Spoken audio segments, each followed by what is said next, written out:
Yeah. Super excited and welcome back to our Purpose Party podcast where we share purpose stories and journeys. Super excited today to have our special guest, David. Thank you for coming and joining us today, David. Thank you very much for having me here. All right, awesome. So, first and easiest question is where in the world are you? I live in central Queensland in Australia.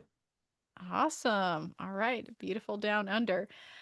So now we'll just, as all of our other stories, we'll unfold and find out a little bit more about who you are through your story. So I want you to take us back to that first aha moment and those little breadcrumbs that have led you to finding your purpose and bring you to today. So the stage is yours. Let's hear your story. I will say there's been multiple aha moments. The first one that I want to talk about was when my wife and myself were running an electrical contracting business, installing solar for some of the big companies locally, and we were doing that for about 12 years. And my wife became my business partner, not my intimate partner. And our kids grew up from, I'll say, a very young age, three daughters. And over that 12 years, I managed to alienate them. So in that time, I had to take a real shift in my life in order to save my marriage and my family and dig deep on who I was, what I was doing, why I was doing it, and how could I make myself a better father and a better husband. And started that inner work journey. And I had a reminder the other day, I was talking to somebody else. One of those aha moments was when I started to do yoga. And that was that inner journey of finding peace and purpose for myself, then ultimately to keep my family and my marriage and make that relationship so much better than it ever was. And going down that track for a few years, we got to the point where, yes, my relationship with my wife was so much better, but also the relationship with our three girls got to the point where we were running a property development business and our kids were investing in our projects. They trusted us with their future financially, not only the life itself. And that was a real change. And I used some of those lessons for what I will call my biggest aha moment when some years later, which was the 12th of August 2024, so that's last year, I had a blood test 2 days before, and on that day I was told I needed to go to the emergency department because I had leukemia.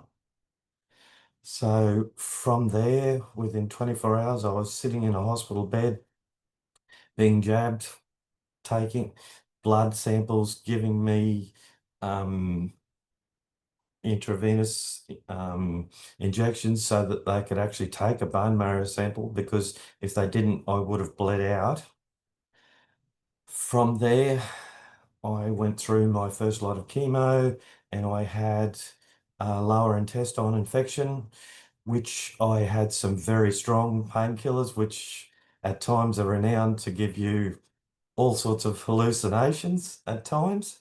I'd heard multiple stories, so I had my own um, after a few lots of endo, and I started to see something that really scared me, and it was just an image, an animalistic image, and I decided at that time that I needed to take control of what was going on for me and not let my unconscious mind go on its own journey of just trying to protect me.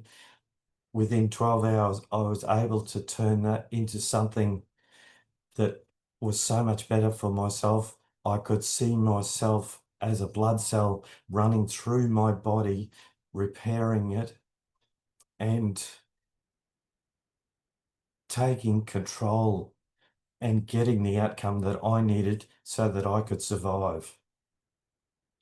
From there, the short versions of that, once you know that you can control what's going on in your unconscious mind to the point where I could get blood results that I needed to get out of hospital, I could get surgeries scheduled when I needed to. And one of the things that I really wanted was a bone marrow donor so that I could survive. And I had a visualization or a manifestation, however you want to use those words, a moment in time that I could see, feel, and know that both of my brothers was going to be 100% match. And within a week, I found out that they both were. And the chances of that happening normally is very low. It's 25% for one brother, but way lower than that for both. And the moment I got that phone call to say that my eldest brother was going to be my donor was a very teary moment, um, because it literally saved my life. And being able to bring these things to fruition is huge for any moment in your life. And I continued to do that on my journey while I was being treated for my leukemia. Even after I'd had my bone marrow transplant, at day 99, we had to stay in Brisbane where we were for 100 days after the bone marrow transplant. So they keep an eye on me for different infections and what they call graft versus host disease, so that nothing comes up there, the rejection. At day 99, I ended up with kidney stones. And the reason I'm saying that is because during that time, the surgery was on, it was off, they were too busy, there was emergencies going on, the machine breaking down the laser that they needed to actually blast the stones. It gave me an opportunity to put a request out to the universe, to God, whoever you want to call it. How can I get that surgery put back on for me? And having that belief and that faith that you have control of what's going on for you. Within an hour, the hospital rang again and said, the surgery's back on and let's go. So the next day, that surgery was on and things just moved forward. And I've been able to use that again and again in my life to the point where I was having a conversation with another lady and putting a name to this. She called it future healing. And I believe that if you can picture the moment that you want to create, you can see it, hear it, and feel it, and embody what you want, it comes to reality. And the other way that I say it regularly is seeing is believing, but believing is seeing.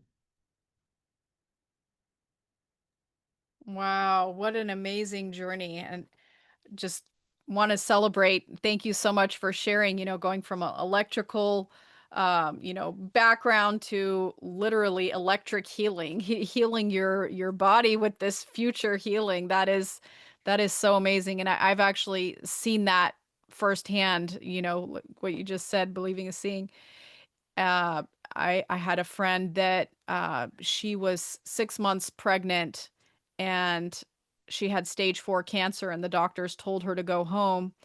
And we raised some money for her and got her to a center.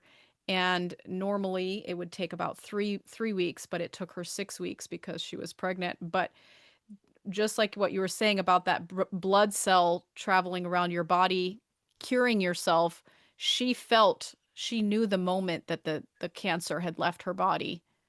And it was such a powerful moment for her. It was letting go of some past trauma that had happened when she was a young girl. And as soon as that was gone, she knew the cancer was gone. And she, has her now two children, and she is still alive. And this was over 20 years ago. So first, just want to celebrate what an amazing journey. I've known people actually when I was a child, a little boy that passed away from leukemia, and it's a very scary and very, yeah, intense thing to go through. So would love to hear a little bit more about, um, you know, what what got you through, as far as like the beliefs, and what was that really that shifted, um, when you found that blood cell. What if you can go a little bit more into that? The belief itself was what I talked about before about having control on the outcomes for yourself. It was a real light bulb moment for myself when I realized that it, I'll say it's not something that I came to instantaneously. It was a thought and a reflection on what had actually happened and what it meant.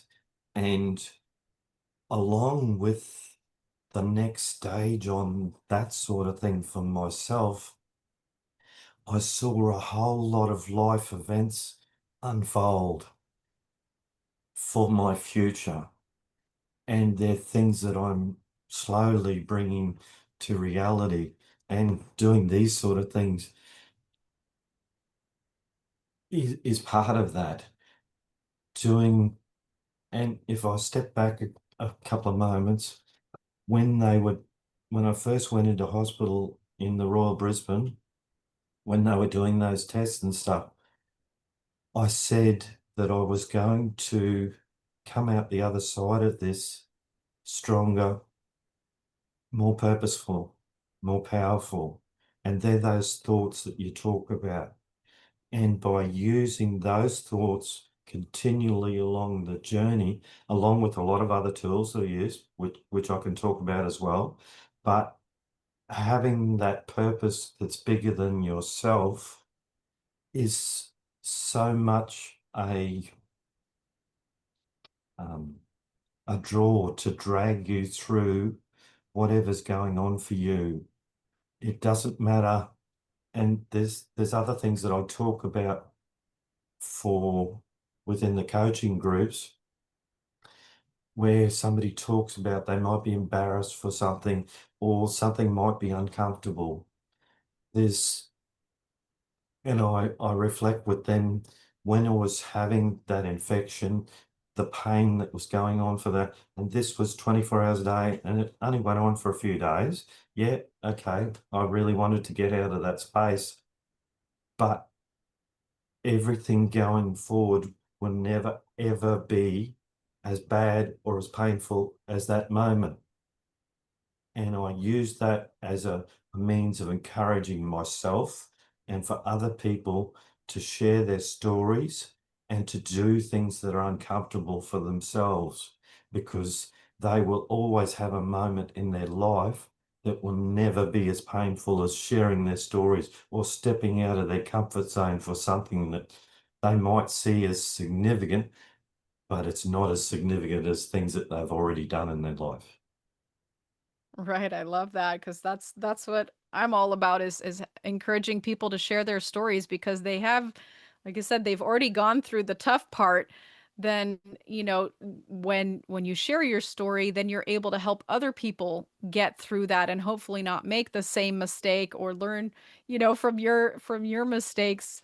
And the mess becomes the message of whatever we've gone through. We can now share that and inspire other people to overcome whatever obstacles we've overcome. So the power of stories is definitely unending.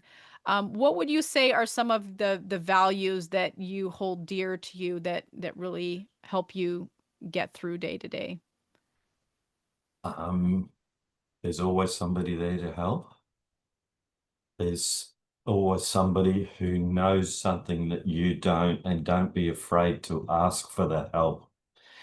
There's always somebody who's been through what you're going through and made it through. It's the start of your story. It's not the end of the story.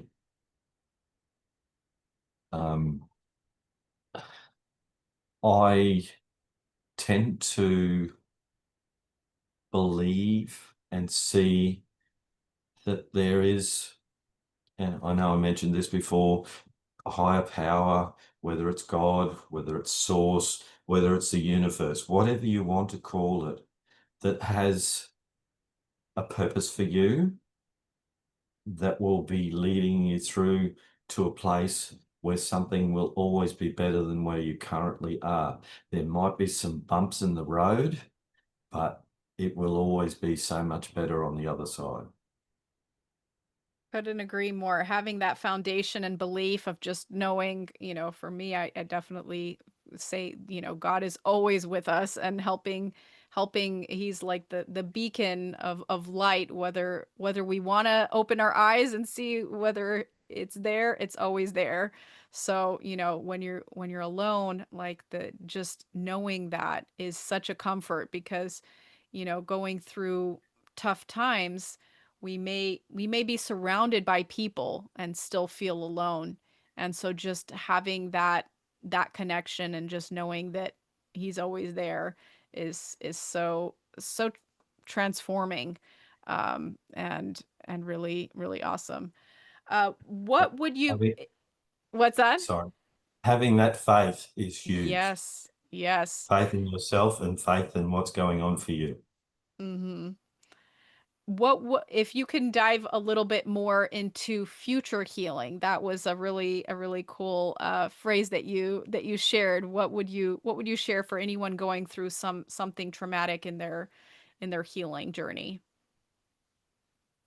Being able to, I'll say it again, have the faith in what you can see happening for yourself in a future moment, being able, and I don't want to be repeating myself, but being able to literally place yourself in that moment where you can see, feel, and hear as if you are there right now, immersed in it 100%,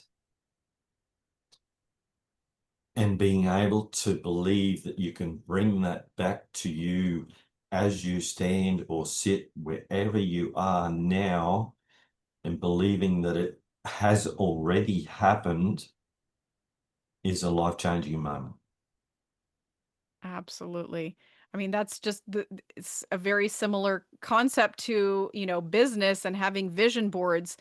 But this is just for our own health, and we can do the same thing. And when we are aware of how our unconscious mind that we can create those shifts, and yeah, so that's really really beautiful. So who is it that you help today? Who is that person? Describe that person to us. The people that I help are those starting out on their cancer journey, not necessarily day one, but those who are still working out their path, whether they're going through treatment, whether they're just starting treatment, whether they're halfway down the road, but they're looking for resources and connections for things that will help them catapult them down to that journey of where they are healed with certainty. And there's so many tools that I use as a pranic healer, as a mindset coach, as with NLP. I use hypnotism, use all sorts of things that are combined together. I do a lot of stuff that Dr. Joe Dispenza has taught. There's all sorts of things that mix, and they all work together along with traditional medicine. I firmly believe that it all works together to do that healing journey and that repair of the body. And it doesn't have to be I've got people that I'm talking to, not necessarily on their cancer journey. They might be having some traumatic stuff that's going on for them or some other physical ailments. I've got people that have been having heart troubles. There's all sorts of things. And you talked previously about holding old trauma, however you want to put that. There's stuff that's been going on, energies that you've been holding by releasing those as part of that journey will really catapult you forward to keep things moving and make that healing happen. Beautiful. And how important would you say is having someone to keep you accountable, having a coach to get you through that experience? Because yeah, It it's everything. Um, it's not just the accountability, it's the resources, it's the fallback when things are not going how you'd like to. A health journey is not smooth. It's not a straight path. There's days when you're up and there's days when you're down. There's times where a quick message from somebody can be changing to the point where I'll get back on the horse and let's go again. Or a 30-second conversation. Or some of the things that we do. Spend up to 5 hours with clients doing those emotional clearings. It depends on what's going on for them right at that time. But having that resource is life changing. And it, like I said, it's everything, not to the exclusion of trying to do, like I talked about traditional medicine, and I talked about the pranic healing, NLP, there's all those other resources and the right foods, the right attitude, all those sort of things need to be combined together to make that happen. wow, that is amazing. All right. So from this all and I heard all you have so many Sorry. tools in your toolkit, the pranic healing, the NLP, there's just so much there. It's so really I'm sure that you can unpack and help anyone along their health journey. What is if you could share like a future vision of what your impact on a more global scale, what would that look like? For me, the journey that I'm on for the moment is the journey to keynote speaking, the books, the online presence to have the tools for people as a resource to fall back to at any time. Because for me, I'm only one person for the moment, but having that impact for so many, I'd like to make that impact to 1 million or more people for the moment. But it's one step at a time and spreading the word that these resources that I'm using are so helpful, just life changing and life saving for people. It just popped into my head, so I have to to say it. In the world of I mean, like I just see that, things like what you're sharing. It's just there's no way that AI can even touch what you offer to know that human element. Is there any ways that AI is going to help you that you can see to have a greater impact? There is, and it's about helping me refine those stories, whether it's a little ebook, a novel, some documentary that I want to share so that I get the right language to help people to be impacted to I'll say the wider audience. But for myself, there's always that personal side of things that it can't replace, and I agree with you there. But the I use it for a quick tool to have a look at things for things that I haven't learned or haven't got my head around yet. And that helps me be a better healer. Absolutely. Well, thank you so much again for sharing your purpose journey and your stories with us today. What would be the easiest way for someone to get a hold of you if they are going through this, cancer journey and they want to reach out to you? What's the easiest way to connect with you? The easiest, there's a couple. So either look up David MacGregor on Facebook or My Mindset Magic on Facebook or Instagram, or my email address is hello@mymindsetmagic.com.au. Awesome. All right. And what would you say would be some last words of wisdom that you would like to share with our audience today? I firmly believe that it doesn't matter where you are now, there's always a journey to a better place, whether you feel that you're at the end of the road or somewhere near that, or you just want to better yourself from your heart. I can help. Beautiful. All right. Thank you so much, David. It's been an honor and a pleasure hearing your journey, and I'm excited to share that with other people. Thank you so much. Thank you. Thank you.